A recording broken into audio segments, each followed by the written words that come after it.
Well, we're back here at the Cave of Science looking at Unit 4, Worksheet 4. Let's see if I can get this in a little tighter here. Alright, excuse me.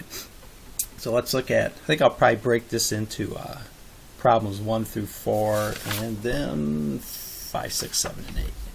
So let's look at number 1 first. Table sugar is a compound known as sucrose, and sucrose is composed of the elements carbon, hydrogen, and oxygen. Analysis of about 20 grams of sucrose from a bag of sugar finds that sugar is composed of 8.44 grams of carbon, 1.30 grams of hydrogen, and 10.26 grams of oxygen.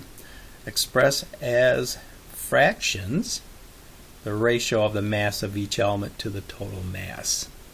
Alright, so I'm going to write this on a different sheet of paper. So what we have is a total mass. So our total mass is 20 grams.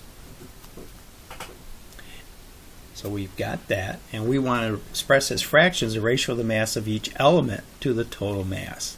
Alright, so the problem said there was 8.44 grams of carbon. So C is 8.44 to 20, and then we have hydrogen, and the problem said that was 1.30 grams to 20, and then we also have oxygen, and oxygen was 10.26 to 20. So there's just the fractions of what we have there. Now the next statement says, using these ratios, calculate the percent by composition. Well, from there, really, we're just going to divide each and then multiply by 100. So if we do 8.44, and if I do that, let's clear that, 8.44 divided by 20 equals, then multiply by 100, and that's 42.2%. So this is 42.2%. I'm going to do the same thing for hydrogen. So if I go ahead and do that, I'm going to come out with 6.5% hydrogen. And if I do the same thing for oxygen, I'm going to come out with 51.3% of oxygen. So pretty straightforward problem there. So that's problem 1. Problem 2, we got a similar chemical analysis and a 500 gram sample of the sugar isolated from the sample of a pure sugar cane. Analysis shows this sample contains 211.0 grams of carbon, 32.5 grams of hydrogen, and 256 grams of oxygen. Well, our total, again, I'm going to work it over here. So should probably, this is 1, this is 2. So our total sample, our total mass is 500 grams, and we have 211 of carbon. So carbon is going to be 211 and divide by 500. Hydrogen is going to be 32.5 divided by 500, and then oxygen is going to be 256.5 divided by 500. And it's going to be the same process as before. So I'll just do our first one here. So 211 divided by 500 is, and then times by 100 is 42.2%. So 42.2% is going to be carbon. And if we do the other ones the same way, hydrogen is 6.5%, and then oxygen is going to be 51.3%. The rest of the question, could the sugar in this sample be sucrose? Well, this is sucrose, And as you can see, these percentages are the same as those, so this is also sucrose. Pretty straightforward problem there. All right, let's look at problem 3. So we've got that one, and I'll put it here. A similar chemical analysis is performed on a 200-gram sample of sugar found in corn syrup. This sample contains 80 grams of carbon, 13.3 of hydrogen, and 106.7 grams of oxygen. Determine the percent composition by mass, and could it be sucrose? So let's work the problem the same way. So we have a total mass for problem 3 is 200 grams. And let's go carbon, hydrogen, and oxygen. So for carbon in problem number 3, we've got 80 and divided by 200. And then we've got 13.3 of hydrogen, 13.3 of hydrogen divided by 200. And 106.7 grams of oxygen. Okay, let's do the same thing. So 80 divided by 200, and we got to multiply that by 100 to get percent. So that's 40%.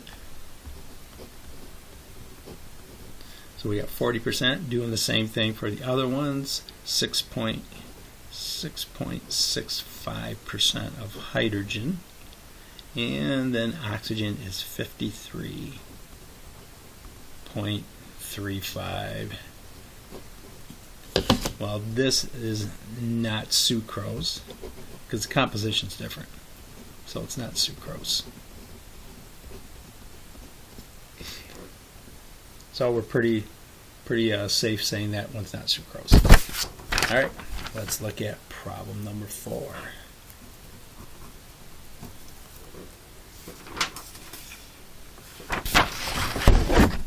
Okay, problem 4, we got a 1 gram sample of hydrogen reacts completely with 19 grams of fluorine to form a compound of hydrogen and fluorine.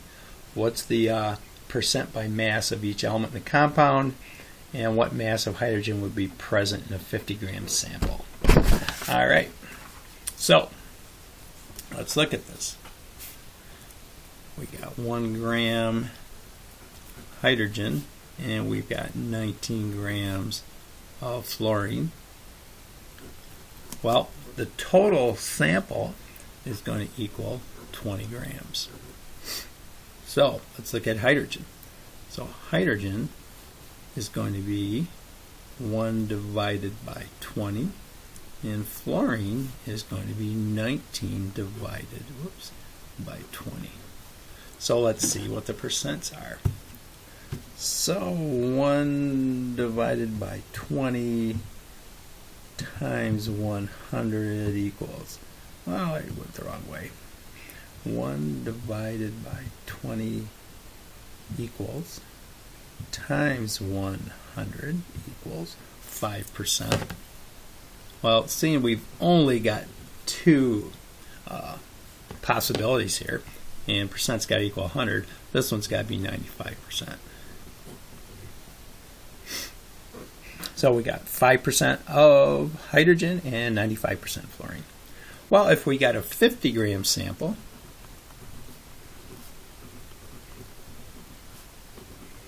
how much hydrogen is there?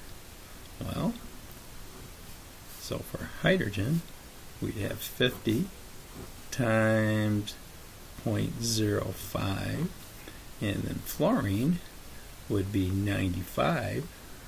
Still have 50 times 0.95, and if we go ahead and do the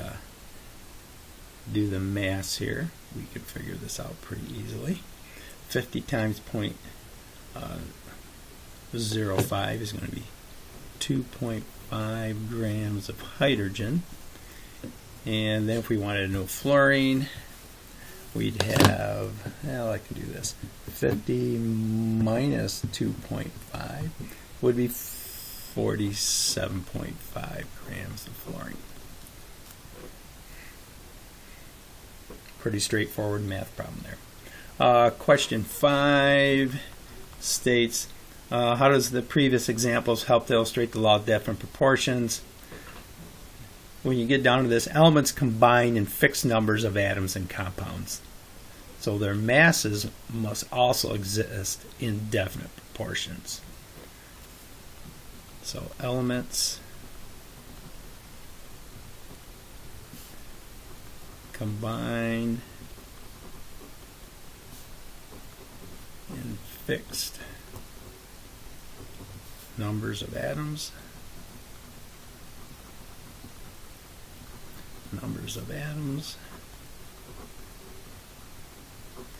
Therefore, the masses must also exist in definite proportions.